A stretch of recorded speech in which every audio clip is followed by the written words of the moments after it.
Welcome to a Fantasy Fan Sportscast with Easy and Lou Landers. Now enjoy the show, but don't forget our safe word. Well, it's not Lou Landers. It's Chris Allen. Chris, I have the wrong soundboard up there. I was like, what was that? Yeah, because me and Lou do on Sunday mornings now. We do the sit-start show. We've done a couple weeks now. It's actually fun. I know you were busy last Sunday. You've been invited, so we need you on there. And I just had hey, I told you, I changed equipment today. First of all, welcome to a Fantasy Fan Sportscast. People in the chat room, if you're out there, let us know if you have sound and everything. Got new mixer, got new equipment. So I redid my soundboard, did some stuff, and updated the soundboard. So I had multiple soundboards for different shows. And obviously I have the defaulted one set incorrectly. But, hey, we are far from professional. I just keep spending enough money so I feel professional. So, what are you talking about? We keep it professional here. I know. Amen. We do. We keep it real professional. But I'm Easy Kill. On the other end over there is Chris Allen. Chris, how are you doing tonight? And real quick before we get going, where can people find you? Or tweet you during the show if they have a question. I'm doing well. It's been fun week for sports. I know that we're going to get into some baseball talk. Basketball is now starting up. Yeah. So it's like now we've got the hockey started. Is even going. I mean, so it is a sports week.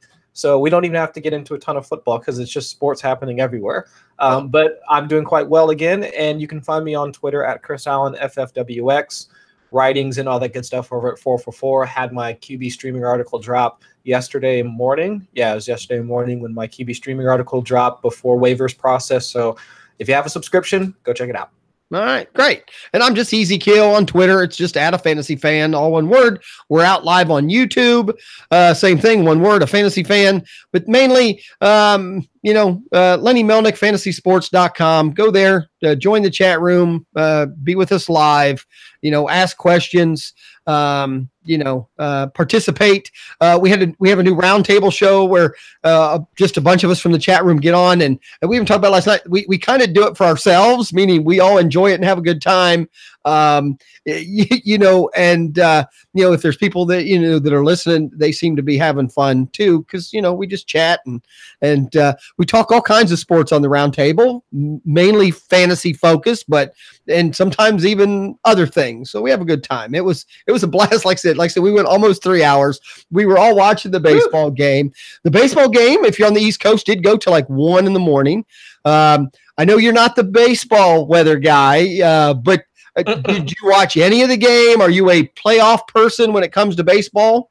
I am a playoff person when it comes to baseball, but it's more of I'll watch the World Series playoffs. That's what I'll take it all the way down to the wire before I start to get interested. But I did see. So you even the playoffs won't interest you until we get to the World Series. I can't do it. I can't do it. I can't do it. I'm sorry, but I can't do it. But that was interesting though, because I kept seeing a number of tweets because we follow a number of just sports multiple sports people, right? Exactly. So I was catching up on the games last night, and I did hear about the 13-inning game or however long it was, because folks were dying to go to sleep. So right. Not only that, which is, I know you come from football where every playoff game is a in and out, right. win and go, win and move on, lose and go series. Home. Well, in baseball, they are all series except for the first one, and it's a one game, so it is a, one, and hey, even in football, one game, we've seen all kinds of crazy stuff can happen, but in baseball, it's even a little more, crazy, but I enjoy it. I watch a lot of sports when it comes down to the final, event or the finals. I love the one and done type things. I love the thrill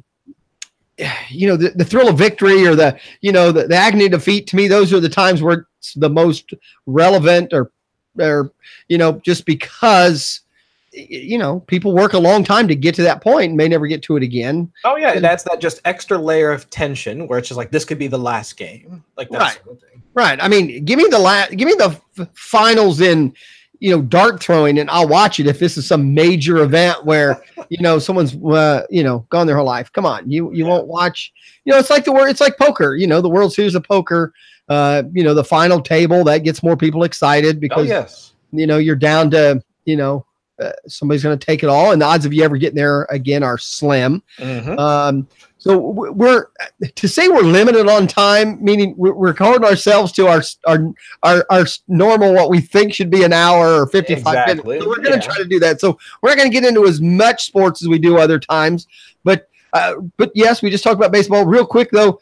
Because we talked about it last week. Obviously, the Ryder Cup was a disappointment right off the bat. We were getting our ass kicked right from the get-go, and it was a little frustrating. I had it on most of the weekend, but didn't catch myself watching as much as I normally would because they weren't doing good. They were not. They were not. Yeah. What about the big controversy coming home where you have I should have wrote it down. One player is, saying he was blindsided by the pairings and all that. And sure. You know what? Shit, it's still golf. The club is in your hand, so who you're paired with shouldn't matter.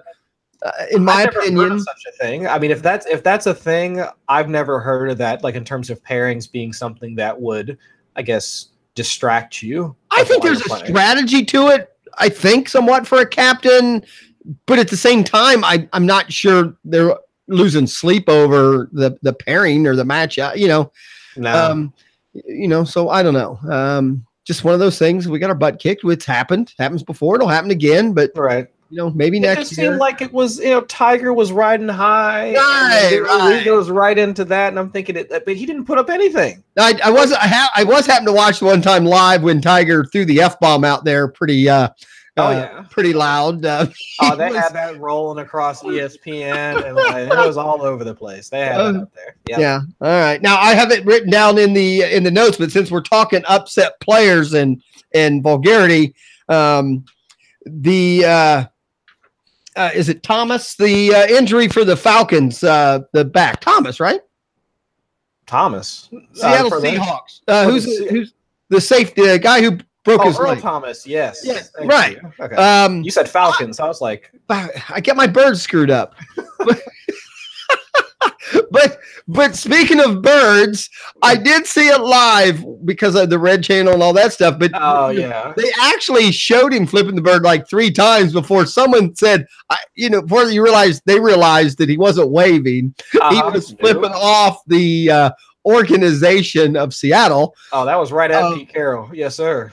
Do you think? See, I disagree. I'm not sure he's happy with Pete, but I don't think Pete Carroll had as much to do with it as front office people personally. But they were down the sideline. But it's not like the front office people were down the sideline. I still think he was I think he was just pointed towards just the whole the bird's nest. The bird's nest was getting the bird. Oh yes, I thought it was hysterical. I thought it was hilarious. The first time I saw it, and they were talking about it, I thought he just flipped the bird, but normally they don't show that. And then they do it again. I go, oh, he is flipping him the bird. And then the third time they showed the replay, they did blur it out. Which, I don't get that anyway. I mean, you have young children.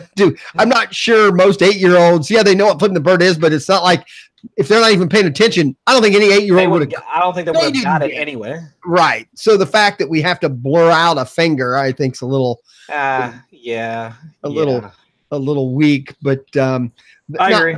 On that, I have not heard anything from the Seahawks organization. Have you? No, nothing yet. No response. Okay. No response. I don't think we'll get one. The only thing that I heard was that Pete Carroll was asked about in a press conference, if I'm not mistaken, yesterday or Monday. And it was his response actually was in defense of Earl Thomas, where he was just saying that in the heat of the moment, I mean, you can kind of understand what he was going through, and he kind of asked the reporter, I think, to kind of press on, just kind of, just let it be. I mean, and unfortunately, frustrated, let it happen. Unfortunately, that's exactly why he wanted to be paid. It's exactly why Bell wants to be paid to a point. They realize the NFL holds all the cards in this case, because if they get hurt or struggle or have a bad season, they're going to lose money. So they don't like playing that lame duck season. Sure. which, like I said, is a pretty major thing for a sport where it's this physical. Now, my problem always with this is, and being a big baseball fan for a lot of years, where the union has a lot of power, and in football, most people don't realize that the football union has a lot less power, even though it's financially become such a big sport. And unfortunately, they have struggled every time they have had to strike and things like that. But the players. Sidebar, I can totally see a strike happening within the next couple of years. I see it coming. The last contract they signed, they gave all kinds of shit away. They really, the players they just don't have any no backbone power or anything to stand. Exactly. So and with the protest issue and like all these other like injuries, contracts, and all that, right? I mean, there's going to be a major overhaul to the CBA. I agree, and the problem is it is run by a lot of rich white guys that can they can go a long time without a paycheck, where these players can't. Well, you know what, and I hear that a lot. Everyone thinks of a major league sports personality or someone who plays sports. They think all of them are billionaires. People just don't realize that it's just a handful. Right. It's that 80-20. 20% make 80% of the money, and the other 80%. Now, there's people out there go, oh, but I would do that for $250,000. But they don't get it. They just don't get that. $250,000 for 4 or 5 years of work isn't. I mean, it just ain't all it's cracked up to be. It isn't. And most of them do know that is their livelihood, meaning it has to support them for a while. We've seen it, recently where, guys 1 year were major players that you thought, oh, they're going to be set for a while. And the very next year they're backups, or they're, Alfred Morris, went from being at the top of the thing and he was just healthy, changed.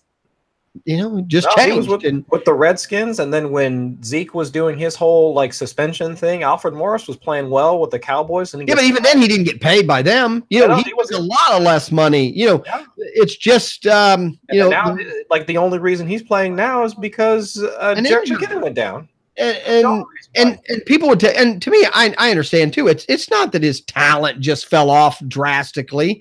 It's just especially at running back. The young legs are hard to beat. Running backs have a shelf life. Mamas, don't let your boys grow up to be running backs. No. Now, offensive linemen. Those guys are now. I think, if I'm not mistaken, other than quarterbacks, I think like all the other positions but quarterback, I think like 8 of the top 12 paid or offensive linemen now or something. So they are starting to get some money for a job where they used to not, so it's come around. They get paid, but they're at the greatest risk of ankle, back, brain. But they all are. The problem is they all are. So I'll just be a punter. How about that? There you go. Now the thing is, most of those, they don't even get paid that much. I'll take the league minimum for that. Okay.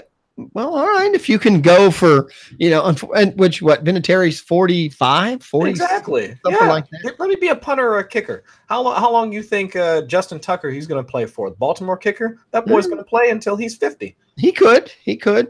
And again, we talked about this on, I don't know if this show or this podcast or whatever, but, with the new quarterback rules and how you can't hit a quarterback, how could a quarterback in the past, we think now of these guys who are breaking records, Breeze and Brady, in their, 40s and that kind of stuff.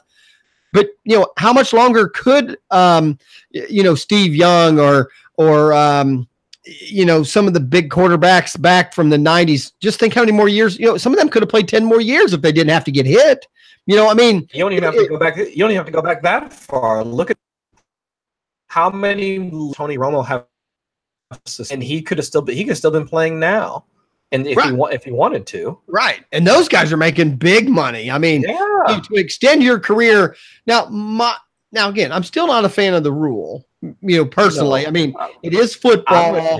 I do think there's some changes that need to be made, and obviously major injury is something you need to try to avoid. So I get all that. That back. I will say that I'm a fan of the intent I am not a fan of the enforcement because there is no consistency in the enforcement of how the refs are enforcing the rule. They're just throwing the flag because they have to throw the flag, which I don't agree with. Well, they don't have to. They think they you. have to, Mhm. right? Yes. There's no consistency.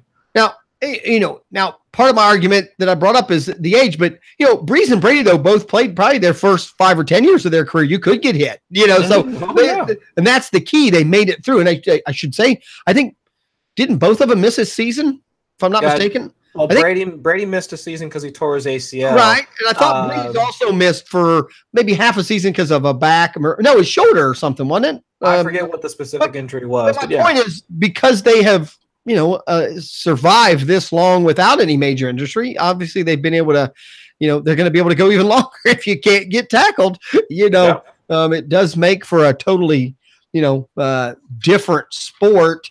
Well, Brady's at 44, so I think we got him for another 2 years, maybe 3 years. What he says. Yeah. But doesn't he only have 1 year left? Has he got one more year left on his contract? Though I'm still curious what the Patriots will do, not him. I got a feeling the Patriots will end up before he does. They need a backup. I mean, they don't have a successor to him. So right now, the person sitting behind him is Brian Hoyer, and there's no way on earth that they're really entertaining the thought of having him. But there's 12 teams out there that have quarterbacks that aren't good enough now, and they're their starters. I mean, it's hard to find a good one. So, right. I do realize that they have some time and they can do things, but at the same time, I guess I just, that's my opinion. I just think they're going to end it before Brady does, because that's usually what happens, a lot of times. I mean, yeah, from what I'm hearing from the folks that follow a lot of college sports, and folks that play in the Debbie leagues and things of that nature, where you're looking at guys in their freshman, sophomore year of college, it's sounding like the not 2019 but 2020 draft class will have some quarterbacks that might be of interest to folks. So if we can if Brady survives for another 2 seasons, then maybe the Patriots will have a plan then. Maybe. My problem is I've been watching football a long time. You know what? If I had a nickel for every time the next great quarterback class or next great quarterback, and that's the point, including the 2 we're talking about. Right. Brady and Breeze, neither one were Heisman Trophy. Breeze might have been. No, I don't think he was drafted. But I don't think Breeze was a top. My point is, you just don't know where they're going to come from. So, because again, especially in quarterback and any position, you can't, determination is a hard thing to monitor or meter or whatever you want to say, and heart and all that kind of stuff. And my argument is the skill differences in the people we think are good and bad are still pretty minor. What does affect it is the situation they get in, and then obviously the heart and the coaching they get that grows that. Absolutely. I'm a big believer in there's players that in other situations would have been superstars that didn't do anything, and vice versa. I'd agree with that.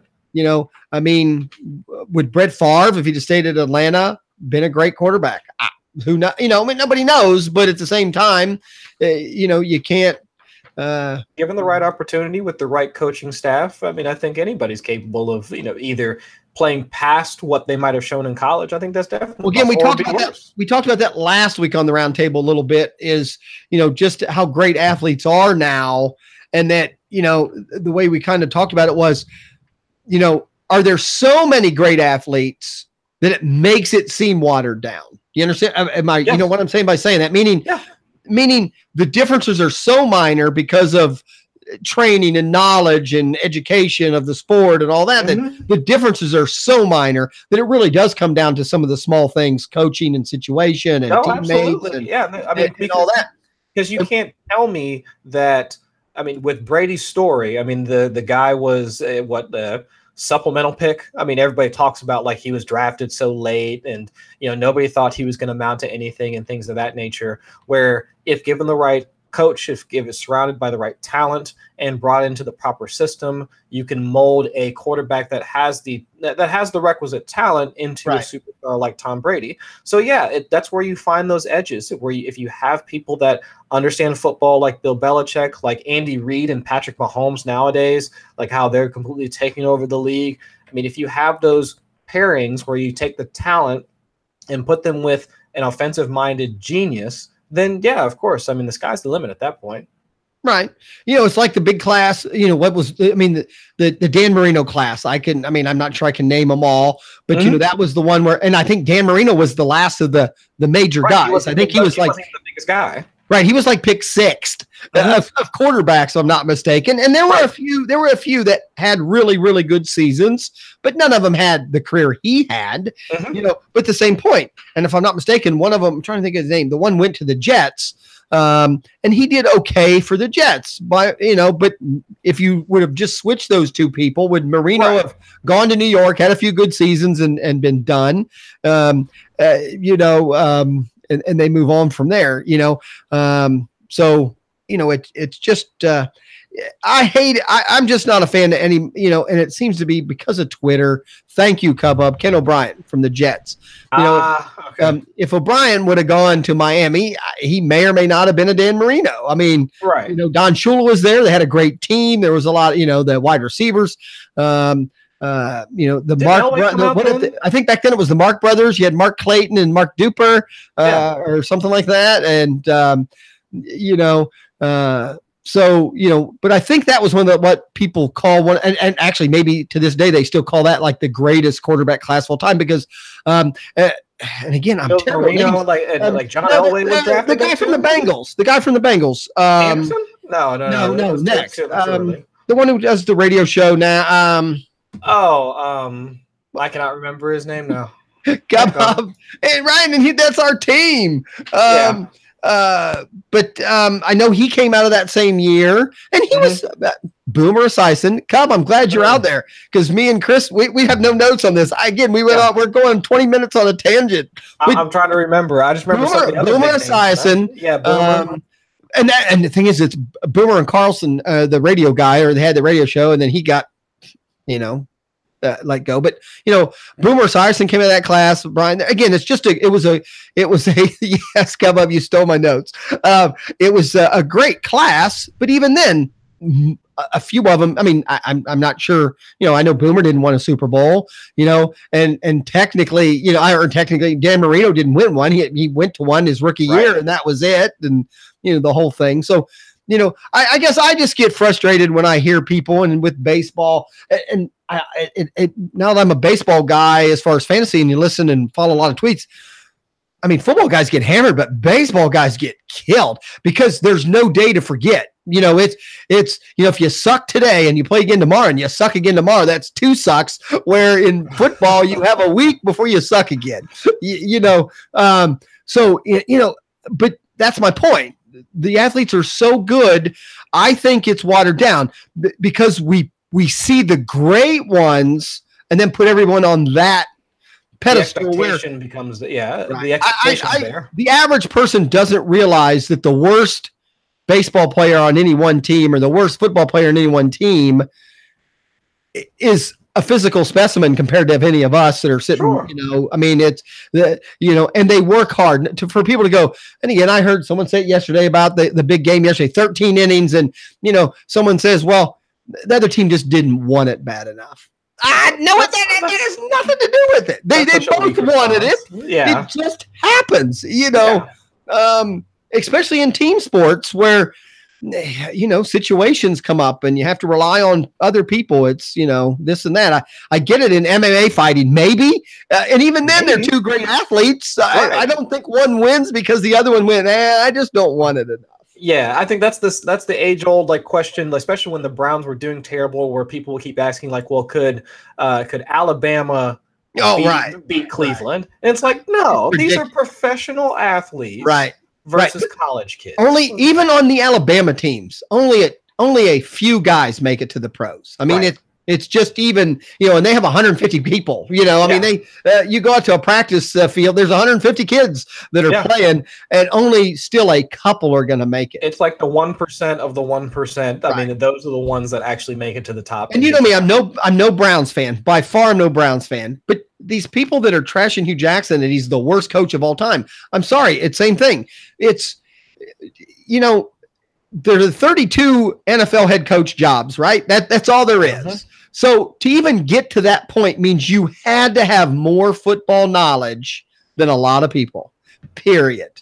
I mean, in most cases, they're not just giving that job to somebody's, best friend's, dad or anything like that. Hugh Jackson knows football. Yes, he might not have the ability to put this team together in this situation and maybe, and turn it around, because there's a lot of organizations that have gone through multiple coaches that haven't been able to turn it around. And that doesn't make them terrible, horrible coaches.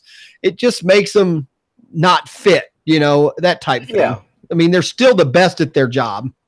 I would say that there's still a fair amount. There is some nepotism that goes on in the NFL, to some degree. And I do think that it's just kind of odd, especially in Hugh Jackson's case, is that while they were so quick to move on from the previous head coaches, if you have a historic 0-16 season, I'm just surprised that they kept them. Where you've seen a lot of other organizations fire their coaches because, I mean, they don't make it to the playoffs. See, but they make the playoffs by one game. And I see that now. My perspective is the other way around. They finally realized we just need to commit to somebody. Let's roll out 5 or 6 years. Let's see what happened. And luckily, the Brown family did that. With Marvin Lewis, they could have got rid of Marvin Lewis in a couple of years. He wasn't super successful immediately, but it's back to, the Patriots, I mean, he lost everywhere he went until he became the coach of the Patriots, and he didn't even win there the first few years. Bill Belichick used to work for the Browns. I know. He coached when he was a head coach. I'm almost positive he was a head coach for a year. It was him and a number of other respectable coaches nowadays. Right. I mean, they all used to work in Cleveland. Right. So I mean, everybody has their poor stops along the way. Right. So I think if anything, the Browns have just said, you know what, this is gone. Let's get the boat steady, and then once it's steady, we get a few players. And I agree. I think obviously if he goes the rest of the year and only wins one and has one tie, he won't be there next year. But right. To say he's horrible, again, to me, that's just a perspective that, that's just somebody mad because he's, losing or doing whatever. So let's jump into a few other things while we're there. That's my next note. What do you think about the Indianapolis Colts decision to play for the win and not the tie? That's always a big discussion when coaches do this. What do you think? I think it's the right decision, to be quite honest with you, because Tennessee did the same thing against Philadelphia and they won, and everybody praised Vrabel and their decision to go for it. So now we have to bring that same energy, when we look at Frank Reich and his decision to go for it in order to try and win the game. I would make that same decision 10 times out of 10. Right. We're going for the win, not for a tie. Right around 3 minutes to go, and they knew if they punted it away, they were never going to get the ball back. So it really was a tie. Now, other people saying, but you never know. They could have fumbled the punt, or they could have done this. They could have, what? Gambler's fallacy. Exactly. You need to go with the the most optimal decision so you can. Now that being said, I still think it was more 50-50. I'm not saying it was a great decision. Oh, sure. It was a terrible decision. He was in that fringe area where you could have gone either way. Yeah. Now that being said, nowadays in the NFL, that tie has more value than a loss, maybe. Fair. So, I and in that division, I guess that's where I start. Now, again, we're all thinking it, later when we know what other teams did and what's going on. But, if you're in a weak division, a tie at the end of the season could mean the difference of a playoff, and not. Well, they're already down. I mean, so it's the Colts. It's the Colts, Texans, Jaguars, Titans, if I'm not mistaken, AFC South. So the Jags are obviously out on top. I think the Texans, they obviously just got their first win this past weekend over the Colts, and then the Titans are they're also at 3-1, if I'm not mistaken. I thought they were 2-2, but it could be 3-1. Somewhere in there. So I mean, it's not like they're so far back. Well, that's what I'm saying. I mean, that's the point, I guess. A tie. I get what he's saying. We're going to play to win, but at the same time, what is the goal for the end of the season? The goal at the end of the season is have a playoff option, and in this division, that tie could make a difference. So that could. If I was going to give it one edge or the other, you're right. I don't think he did wrong, and I like and if anything, you know, and here's where we don't know. Does this make the team buy in? You know, I would think so. A new coach, a new system. You know, they go, hey, he's got confidence. We let him down. Now let's do it. So, and I mean, this is me personally, but if I'm looking at a coach that wants to win, and it's not he's playing to win and playing not to lose, because there's a difference between those two things. Oh, definitely. I think that, to me, it shows that the coach is more concerned with the team playing well versus him keeping his own job. Right. So to me, I can buy into that. Yeah, as a player, I would be able to buy into that. I would go there. Let's do just give me some quick things on some of the injuries from last week so we can get to our topic, which we're going to be talking sell high, buy low, but we're going to do it more as a fantasy / strategy, meaning not necessarily you can listen to a bunch of podcasts and shows where they tell you what players and do this and do that, but at the same time, they don't really explain some of the strategy or how and when they'll just say, oh, that guy you should buy low. You know, well, what does that mean? How low is low? You know, we'll get into that in a minute, but let's just go over some of the, you know, obviously the big injury was the Tyler Eifert injury. It's our Bengals. It was hard to watch. I saw it in real time too, and that was just I did too. I mean, you know me, I had the Bengals game on. I was watching it too.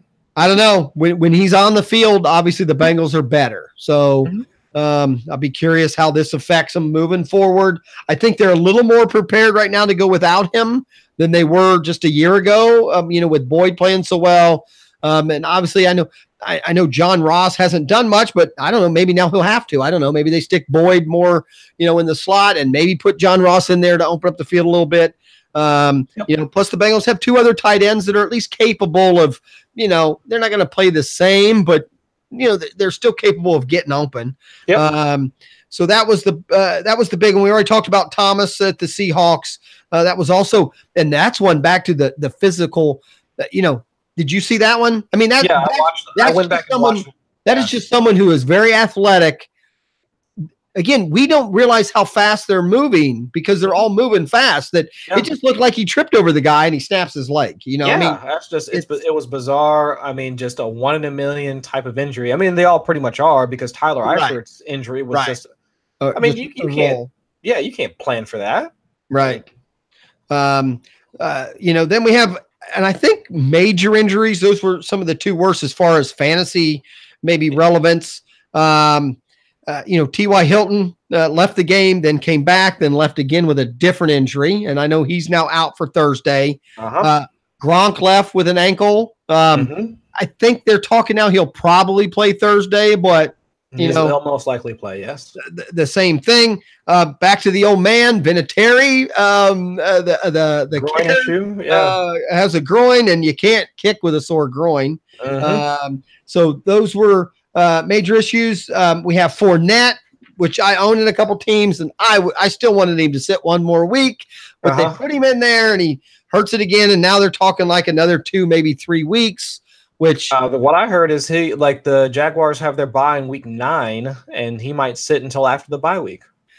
I've heard both. I don't know. So because the one thing I heard is that it's no worse than it was before he started the game. Now, I don't know. And if he was that close to playing, you know, I don't know. So I had to make some trades in that league just to, you know, shore up my. Now again, I didn't get rid of him. I still think if he gets healthy and plays, he's, you know, come playoff time, you know, he'll be good to have. But the good thing is on both teams I have Yeldon, so I think I'm fine, you know, because I did back him up. The good thing is in both leagues I traded for Yeldon first, and then went and was able to grab Fournette. So that worked out. Any other major injury to a fantasy person we need to talk about? Not that I can think of offhand. Okay. Dalvin Cook, it sounds like he's still dealing with his hamstring injury. I didn't consider that an injury as much as he just wasn't quite ready, so they got him in for a few games and then pulled him out. It didn't practice today. Yeah, but a lot of them don't practice anymore. I don't even know that reports you know, Tuesday morning you get up, you look at your team, you go, yeah, I'm good. And then Wednesday morning you go, Q. Yeah. It's like, holy shit. You know, they just all, you know, don't want to practice. And I think that the NFL makes them put that on there. Also, Will Fuller, he left the game. Yeah, that's right. That's injury, and that gave way to Kiki Kuti. So we don't know if he's gonna, but I think he was a limited participant today. So it looks like he'll most likely play this weekend. So that's one to watch out for. That's Dante Pettis, a rookie wide receiver for San Francisco. He left their game with a knee injury. I'm not sure if he's going to be placed on IR or anything like that, but I know he's not going to be playing this week. Right. That's all I can really think of off the top of my head. The next thing is that came up this week is Des Bryant is now talking. I don't know how serious it is that he's. I don't know technically if the Cowboys are talking to him, but he's talking like he's talking to the Cowboys. Do you buy into that? And if he signs with the Cowboys, I personally believe he'll have more fantasy relevance if he signs with the Cowboys than anywhere else. You know, sure. At least as a flex option and someone that, you know, at least at that system, he could go in and probably start playing right away. Well, yeah, he knows the offense, has the timing down with the quarterback for the most part, so he should be able to get back on track. So now let's turn it into fantasy. He's out there in a lot of leagues. Do you pick him up and sit him for a week or two and see if something happens? No.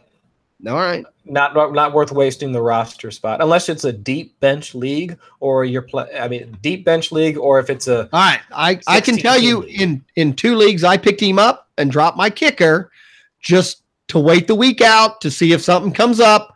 Because to me, if he then gets signed with the Cowboys, I would probably keep him. If he doesn't, I'll drop him, pick up my kicker on Saturday or Sunday. I mean, I do that a lot. I'll ride a guy all week just in case news happens. That's back to that's why I like to play in in leagues that have kickers and defenses. I can play with those spots. So I picked him up just for that reason. So and also I would say if he signs tomorrow, I could see him starting on Sunday. Okay, but even if he signs tomorrow and doesn't start this week, in one league, I've got good wide receivers, but I'm limited in wide receivers, meaning sure. I need just a bench guy that might be worth putting in if I needed, a spot. So that's kind of what I'm, doing with him. You know what? I have to drop someone come Saturday or Sunday because I have to have a kicker in defense. The other guy I picked up, which we didn't talk about injuries. Hell, every wide receiver for Green Bay is hurt right now. So, if I'm not mistaken, none of them practiced today. So Geronimo Allison with the concussion and then Randall Cobb with the hamstring. I don't think Randall Cobb's going to play this weekend. We don't know about concussions. Right. We don't know how long that's going to last. It's his first one from what I understand. Again, because I am wide receiver hungry in this league. And when I say that, meaning I technically have 3 good ones. But I don't have anything after that. I'm pretty weak, bench spots with it.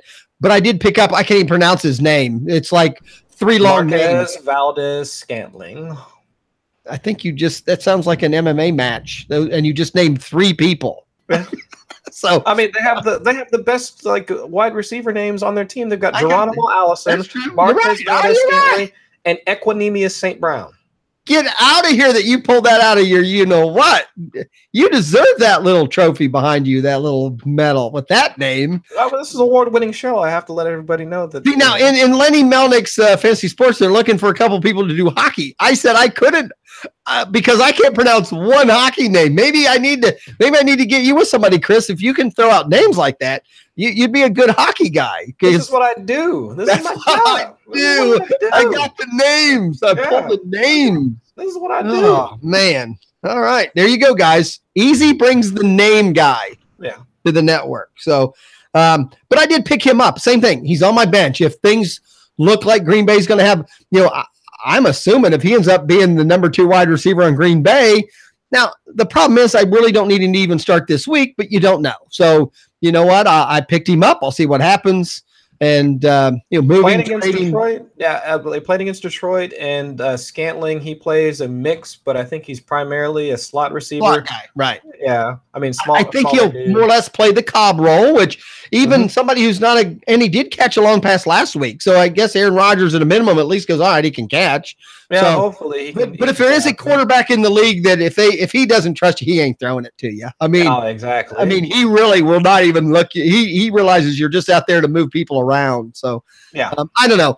Again, I'm wide receiver week, so I have no kicker, no defense. I have those two guys. I'll see what happens by Friday or Saturday and make a change. So let's go on.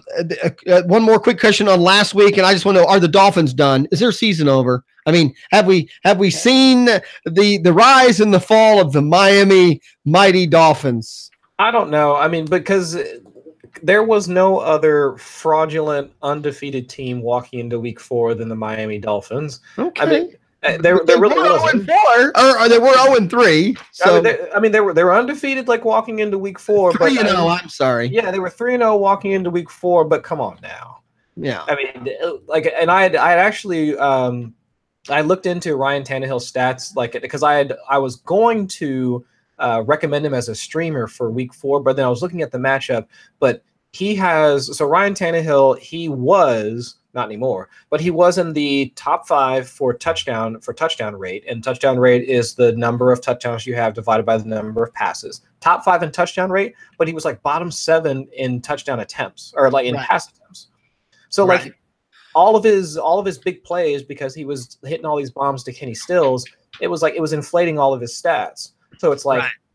It's just, and like the running game was just like atrocious. I get it. I mean, we're on a time schedule, so I don't want to get into too much. We're down to just about 10 more minutes. But yeah, we got more to go. But totally understand. But I kind of brought that question up as a joke more than anything else. But it is amazing though that how a team in the NFL can there's no respect for some teams. I'm guessing if they'd have gone in there and been 7-0. And got their ass kicked. Everyone says, "Told you." Yeah, I mean, everyone was thinking. Everyone thought New England. Everyone thought New England was over, and and blah blah blah. Now, I stream in one league, and I had started Tannehill the week before, and I was between him and Eli Manning, and I went ahead and went with Eli Manning, and that ended up being an 8. Eli did okay. I think got me 19 points, and that was 18 more than I would have got from Tannehill. So, all right, let's jump in real quick. One do, one don't. Then we'll get into our buy low, sell high. I'm just going to do, because I saw I had a couple kids here Sunday that were watching the games with me. And I'm going to, both my do and my don't, I'm going to give you both because they're kind of intertwined. And my first thing will be, don't just use your cell phone to play fantasy sports. So that's my don't. Don't rely on just that damn cell phone, because there's not enough, all the apps I've ever seen on all these websites, it's just, okay, it's okay to set a quick lineup and maybe move a guy quickly and all that. But, the information that you get on a cell phone screen is pretty minimal. So I notice a lot of kids making quick decisions and doing stuff because they really, on that little screen, don't see the details of what is really happening. So that's my don't. Don't use the cell phone for all your fantasy moves. So obviously my do is the opposite. Do use these websites. Use the information, use the numbers beside the names, use the percentage owned, use the plus minus. I went 2 seasons, had no clue what that plus minus meant at the end of the damn line. And you're laughing, but it's a fact. I had no idea what that meant. When I realized, well, that's the percentage that they're moving up or down, as far as pickups. I mean, that's important information to know. You can't get that on any app that I see. So, you know what? If you want to play the game, you want to be good at it, you need a computer. You need a big screen. You got to be able to take advantage of that stuff. So don't just play fantasy football with a cell phone. I'd be the first to tell you, which we had a podcast, if that's your only option, do that rather than not play at all. But at the same time, learn. There's a ton of information on every website that has a fantasy, app to it. The Yahoo leagues, the CBS leagues, all of them. The apps are great for doing some stuff and to stay in contact and see your scoring, but they're not great for information. You got to use their websites for that. So that's my do and my don't. Chris, what do you have do and don't for a fantasy? I would say a do for me would at least be to start. Now would be the time here in week 4 to start grabbing handcuffs. So if you're looking at a lot of players in some good situations, like the Alex Collins, Buck Allen situation. I mean, I don't know how many folks might have him sitting out there in your waiver wire, but start picking up people's backups where they might have some touchdowns, some chances at goal line carries. I mean, for folks that were waiting on Nick Chubb to pop, that might have drafted him early, but then you see what he was able to do last week on just 3 touches. I mean, just start picking up those backups because you don't know when injuries might occur and when just changes in coaching philosophy might give some of those players that you picked up a chance. So right. It's like TJ Yeldon. I picked up TJ Yeldon and then Fournette, but at the same time, I knew I needed them both. And then after that all happened, I last week, late or first thing Sunday morning, that same league, my other running back, Ezekiel Elliott. So I did go out, same thing. I just realized I'm so reliant on those, running back spots that I might as well pick up Rod Smith. Not that he's going to be I don't know that he'll be a Zeke, but I do think he'll be one of the top running backs if he was, the only running back on that team or the starter. So, right. Just to cover my butt now going on through the rest of the season, Sure. But, that's a good one. What about a don't? A don't would be that don't hold on to your draft, like the notions or I guess the belief that you had on draft day. Right. These players values are out the window. Yeah, values are all out the window. So these first round, second round, third round picks that you drafted in middle of August, end of August, I mean, they just don't hold water anymore. You have to view these players as they have produced over these first 4 weeks of the season and operate off of that data. So if you're sitting there holding on to Kenyon Drake because you spent that late third-round pick on him, I'm sorry. I mean, that third-round pick is out the door, and you have to value him as how he is seen by the rest of the fantasy community. And, he's either on your bench or most folks, you can find him cutting on the waiver wire now. I mean, the man has, all of 10 carries in 3 weeks. So, I mean, it's just in those situations, you have to kind of let your draft process go out the window and react to what you're seeing on real time. We'll roll that right into our, buy low, sell high. A lot of podcasts, a lot of radio shows will say that word this time of year because we have enough information now to kind of have an idea of what a player's value is. And obviously that's exactly what they're talking about. Can you buy Kenyon Drake now, 25 cents, on the dollar or whatever? I did that. I know there's people out there who say they don't want him at all, but I now have him as my 4th running back on a team now. So if he takes off later in the season, he might help me a lot. Mm-hmm. If not, I had an extra, I gave Callaway, and I'm still not sure what's going to go there. Yes. In the long run, Callaway could have a better season the rest of the season than Drake. The league I did that in, I wasn't, again, I was relying on 2 really good running backs. I didn't have much backup, and I'm willing to put Kenyon Drake on my bench instead of a wide receiver on my bench. Because I still think there's something weird happening in Miami. I still think they're going to wake up and hand them the ball a little bit more than the last 2 weeks. I agree. And I don't think this week even counts.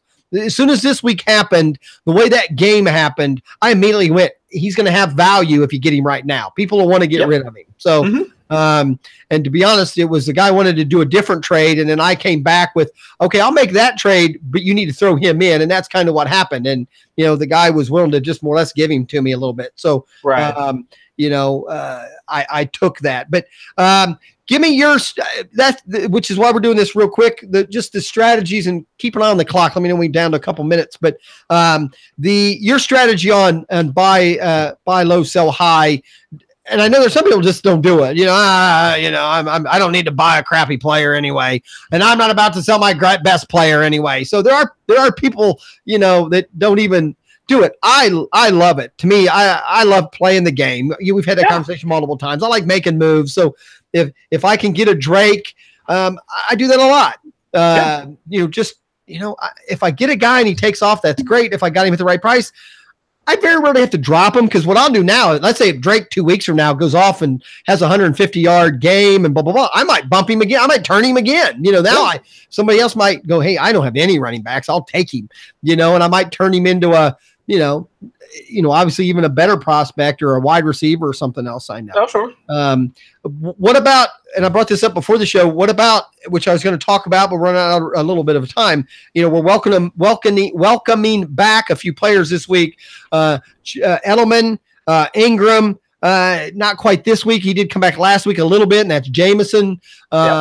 We have maybe Freeman coming back off injury, which is a big question mark. To me, all four of those guys have question marks. So I've learned in the past, if I have them, I will try to trade them the week they come back before they actually play that first game. It's bit me a few times, but more often I get more value. They just don't always seem to come back with that, with the excitement that they had draft day, when people go, I can't wait to week 5 and I'm kicking ass with that guy, So is that a strategy you try to use at all with maybe players like that? Or do you try to go after those players hoping, well, maybe the guy will sell him cheap, because his team's weak and he can't take a chance on a player like that? Both ways. I would try and sell them because at this point, the week before they come back, their value, I think it won't get much higher unless they completely go off the charts. Like in the case of Mark Ingram, sure, if you're assuming he's going to come back and become the running back 6 or running back 8 that he was last season, then sure. Of course, his value is going to be much greater than where it's at now. But we don't know that. With the way that New Orleans has been operating these past few weeks, and with the way that Kamara's been able, his efficiency is still off the charts. We don't know what Ingram's value is going to be. Right. All right. But I don't want to go too far there. Real quick, just because that was my point here. Give me an idea who you would take for an Ingram right now, so we get an idea what you think Ingram's value is. Emmanuel Sanders. Okay. See, I think Emmanuel's probably a tad low personally, but I get it. If you're weak in wide receiver, because Demaryius Thomas didn't do anything, and I think if that offense kicks at all, it's going to go through Sanders. Uh-huh. But excuse me. But okay. I'm trying to think who else would be in that area. I'm trying to think of. Let's say you got him for running back depth, and you still kind of need a running back. What kind of would you trade him for a Fournette? I would trade him for Fournette. Because then you're still looking at. Well, my point is, in that case, let's say you got him already having a few running backs that you think, well, I can go a couple more weeks, and maybe I'll get Fournette because we still don't, like you said, we don't know what Ingram's going to be with the way the offense is already going. What about an Edelman? Edelman, I think, has a little lower expectation because of his age and the injury versus suspension. You know what I'm saying? Surprised. He's coming back from both, but what would you want for an Edelman? So if I like to do cross position. So I would offer. Explain that real quick. I know I'm rushing you. We only got about 3 or 4 more minutes. You're talking trade one position for a different position so that the players can't be measured as easily. Right. That's the easiest way to go about doing it. So if you're trying to get rid of a wide receiver, like you're buying a running back, selling a running back for a wide receiver, something like that, because it's too easy, like you just said, to compare apples to apples, and folks look at situations and all of this stuff. But if I was trying to sell Julian Edelman, and let's assume it's a PPR league since Edelman's a slot guy, ton of targets, Tom Brady, and all that jazz, I would look for somebody in the, let's say, RB2 range, and since there aren't that many. But I could see a deal for somebody like look at the Jordan Howard owner, to be quite honest with you. Okay, that'd be true. Because after this past week, when they were completely blowing out the Buccaneers, and Jordan Howard got 3 carries, right? So the Jordan Howard owner might be. I did make a few Jordan Howard offers today, so because again, I think he's like Drake. Something's not right. Yeah, they both have ability, and the systems just haven't fit yet. And you can, that's my thing. I have missed on 1 million trades, but you know what? I can tell you, I've hit on 2 million. And that's what the fun part is. You know me. We both like to gamble. Amen. At this point, I'm willing to put my chips down on the table and say that here's his value, and I'm looking at this other guy, right? And I think they're about the same. So if you want to do a deal, let's do a deal. Right. Hey, man, and I hear this a lot with professional players that never trade for a hurt guy, but same thing. If I can buy a hurt guy even lower value, like right now, a T.Y. Hilton, I'll put in a few things for him if he's not playing this week, especially if he's owned by a team that's 0-4 or 1-3. You know what? I'll take a shot on, him coming back and doing something later in the season. I kid you not. I offered T.Y. Hilton straight up for Mark Ingram. This was before the injury. So last week when he was perfectly healthy, I offered T.Y. Hilton straight up for Mark Ingram. Got rejected. See, I think I would take that in a heartbeat. Unless I was, again, back same thing. Unless I was wide receiver strong and running back weak. But yes, it is a comparison. I would agree with that. So, all right. Well, we didn't get to everything, but the key is.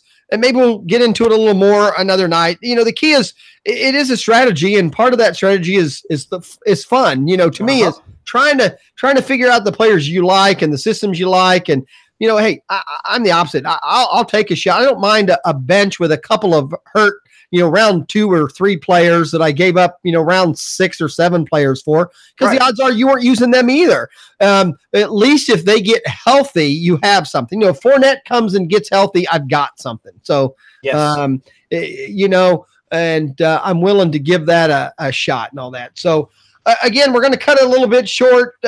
Chris, where can people find you? And go ahead and plug the other show. I know you're getting ready to leave here to go to another show. Don't be afraid to plug that either. Oh, sure. You can find me on Twitter at Chris Allen FFWX. And I'm about to hop on the Dynasty Game Night with John Bosch and the co-host on my other show, Adam Wilde. And I think we're gonna. It's like I forget how they do the format, but they give a bunch of.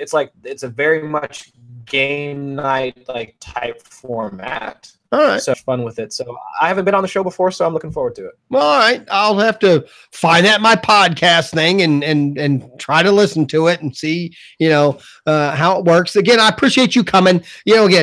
Always. I do this for fun. You do it more for a living. We appreciate it. It is at Chris Allen FFWX. I'm Ezekiel at afantasyfan.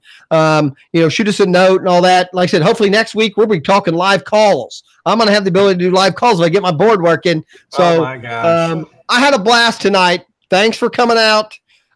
Seemed a little rushed. We're but we got some information out there. Cub Up, thanks for being in the chat room. Thanks, Lenny, Andrea, and Lenny Mellick, fantasysports.com. And we'll catch y'all next Wednesday around 9:30.